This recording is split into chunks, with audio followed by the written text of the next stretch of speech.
everyone, this is Rachel. Thanks for clicking on my video. I came in today to do a follow-up video to the one that I did the other day concerning Korryn Gaines. And the reason why I wanted to do this video is because I received a lot of negative comments from white people. They're saying that had Korryn not pointed that gun at the police, that her situation would have ended differently. Basically, I guess they're saying that she asked for it. You don't point a gun at police and think you're going to walk away free. Basically, they're saying that she deserved to die. Police should be judge, jury, and executioner right there on the spot. Now, if you haven't heard about the Korryn Gaines story, I'm not going to go into too much detail, but basically, police went to her apartment to serve her an arrest warrant. They knocked on the door a few times. She refused to open it. They got a key, went in. She was sitting there with a gun in one hand and her child in the other. They negotiated with her for a few hours, and she still would not give up. She pointed the gun at the police, and they fired back at her. She returned fire. They fired back at her, and this time they struck her, killing her and also wounding her 5-year-old child. Now, the reason why I want to do this video today is because the reason why black people were upset is because there is a double standard. There's something called white privilege here in America.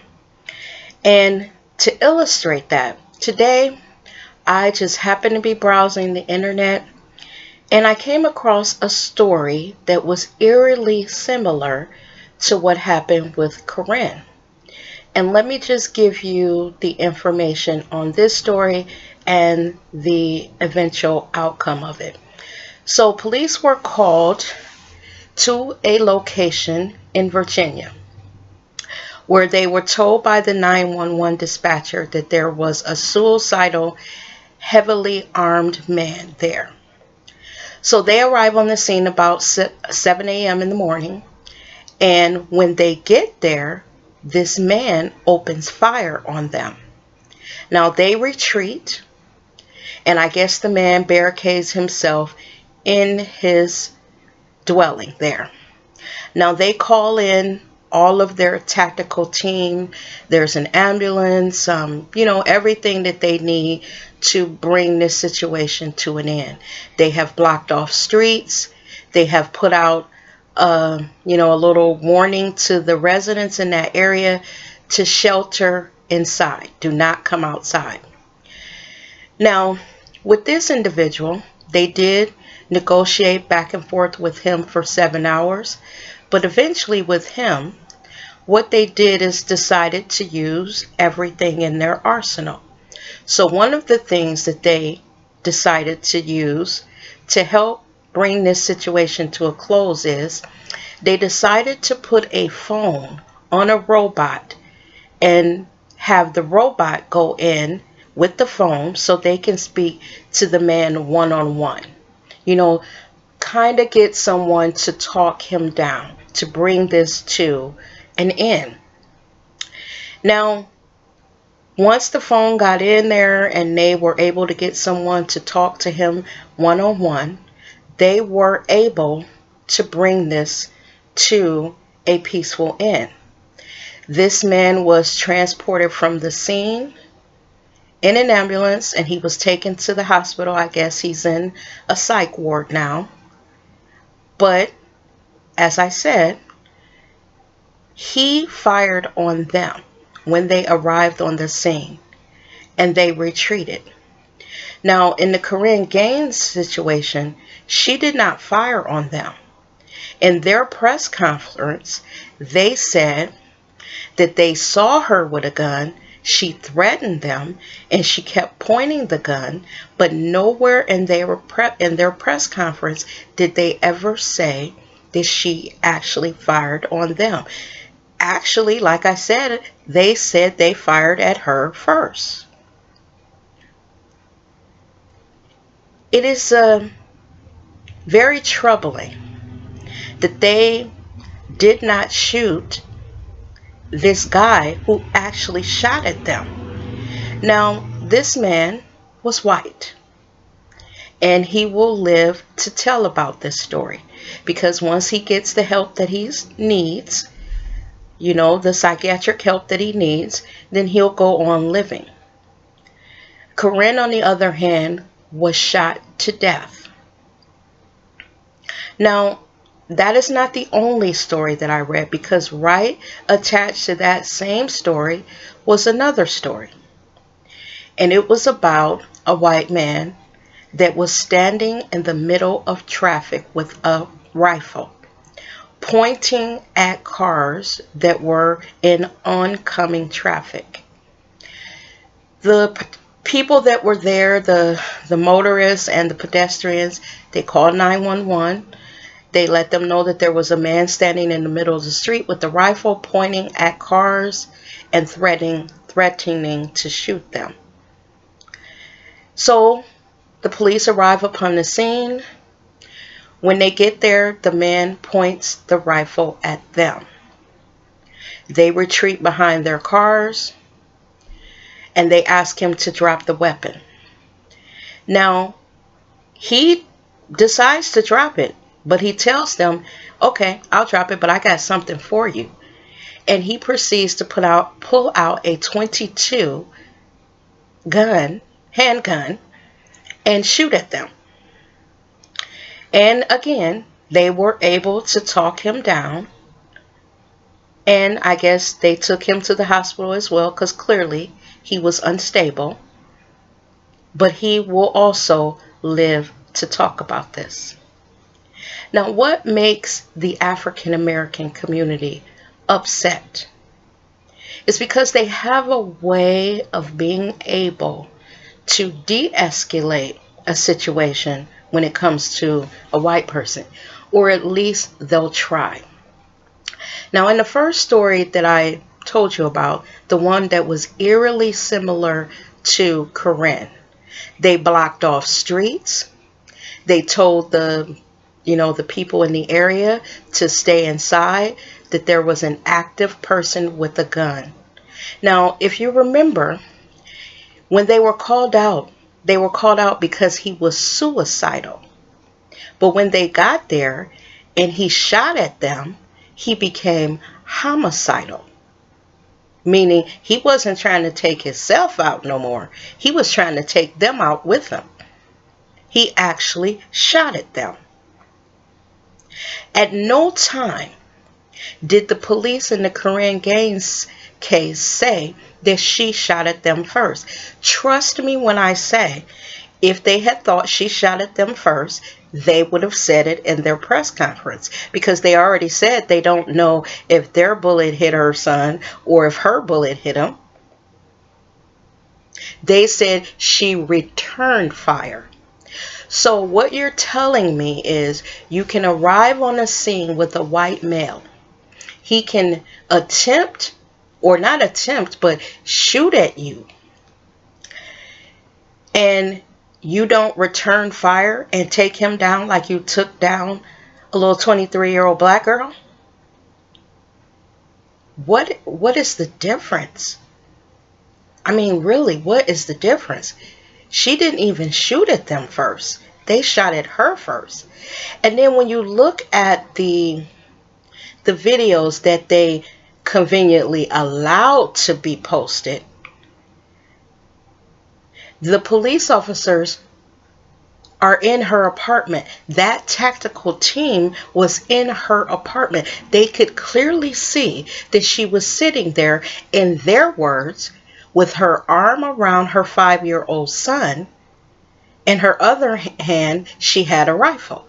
So you mean to tell me that they could not de-escalate her situation knowing that she had a child in her arms, but they could talk these two down?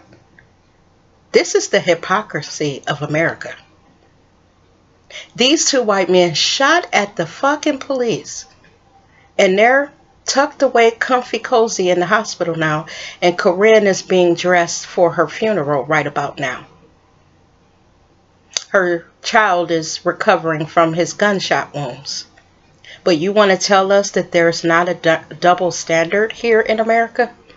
You want to tell us that this is all in our head, that we're playing the race card or we're race baiting?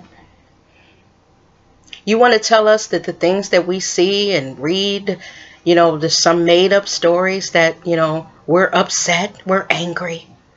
These angry black people. This is some bullshit. This is some bullshit. Just like these two white men were unstable, I believe Korryn was unstable too. Can we give her that? You were able to give these two white men that shot at you that benefit of the doubt. But little Miss Korryn, oh no, she was a terroristic, we must take her out. We must open fire on this mother and her child and take this bitch out. That was the only thing that you could think to do. Even though you were there with a tactical team. Listen to the word, people. Tactical, meaning that they're trained in different tactics to diffuse a situation. Different. Did they give us any other things that they did with Korryn other than talk to her? Did they tell us, well, we tried a robot, we tried to send her in some food to let her know that we didn't mean her any harm, we weren't going to do anything to her? I even had one of my posters when I talked about Dylan Roof. They commented back, Dylan Roof, the one that went into church and shot up those people after they had been kind and welcomed him in. They said, well, he didn't shoot at the police. I was sitting there thinking, but the man went into a church and shot and killed people that welcomed him in. He even said that they were so kind to him that he almost scrapped the whole plan of murdering all those people. They took his little blonde-haired ass to Burger King because he was hungry. Did y'all hear what I just said? They took him to Burger King before he went on to jail. Yes, he had his last little Burger King meal on the express of the police department there. They took him to Burger King to get him something to eat because he was hungry. See how they can be very, very accommodating to white people? Did they say that they offered Korryn and her child, something? They could have sent them in some food and laced it with some type of sleeping agent to put her ass to sleep. And then drug her on out. Like I said, they could have threw in tear gas. Whatever. But no, with Korryn, killer. Let's get this shit over with. Let's just shoot this bitch and get it over with. We ain't got time. We've been sitting here fucking with her ass for 7 hours. I'm sick of talking to this bitch. Just shoot her and let's get this shit over with. Get a body bag on in here. Get this black bitch on out of here. We done talked to her long enough. That to me, that's how it came off to me. Because they did not give all these tactics they did in her case. But these two white men shot at them. This is their report. The police said they shot at us. These men shot at the police. And they are going to live to talk about it. That, again, people, is the hypocrisy of America. The hypocrisy of America. And they want us to believe that there's no double standard, that there's no white privilege. We would have to be out of our minds to believe that there is not. Because these two stories were connected to each other. And then, so what that made me do is go look at statistics and, other stories and all. This is kind of common for them, that they're able to talk them out. They're shooting black people on sight. On sight. And then later on, they'll try to figure out what the hell was going on. They ain't got time to talk to us. I just wanted to come in with these two stories. One of them was a couple days before Korryn was shot, and I think the other one was in June of this year, just a couple months ago. Two men shot at the punk ass police, and I'm gonna call them punk ass police because they kissed these two men's ass and got them to surrender. But they didn't feel that they needed to do that with Korryn. Well, she's right where you wanted her at. She's right where you wanted her. Like this white man that was in my comments posting, I guess she deserved what she got according to them. I think it's really sad. It's really, really sad. And with that, people, I am going to get out of here. Like I told you the other day, I hate doing these stories, and this is the reason why. Because you can always find these stories where they're giving them every kind of accommodation to de-escalate situations with them. But with us, it's like I said, we don't got time to talk to this nigga. Shoot him, get it over with. Let's pack it up, Charlie. Get all the stuff in the truck. Let's go. He's dead. Get the bag out. This is over now. We didn't, we told him to bring his ass out. We told her to bring her ass out. She didn't come out. So yeah, we had to finish this. And pretty much that's what it is, people. I mean, really, I'm not trying to make a comedy out of this, but that's what it is. And that's what it is. So with that, any of my subbies, if you see someone down in those comment sections talking shit, light their asses up like I lit that white man up. Now, I'm going to eventually block and delete them. But don't let them talk shit that we know, that we see every day happens. Don't let them talk shit. Don't let them talk this shit that we're race baiting and we're calling the race card. And if only she would have done this, and if only he would have done this. If only those two were the white men, they shot at the police. By their standards, then their white asses should have been dead too. She did not shoot at them. They shot at her. And she opened fire on them. That's it, people. I'll see you in the next video. Bye-bye.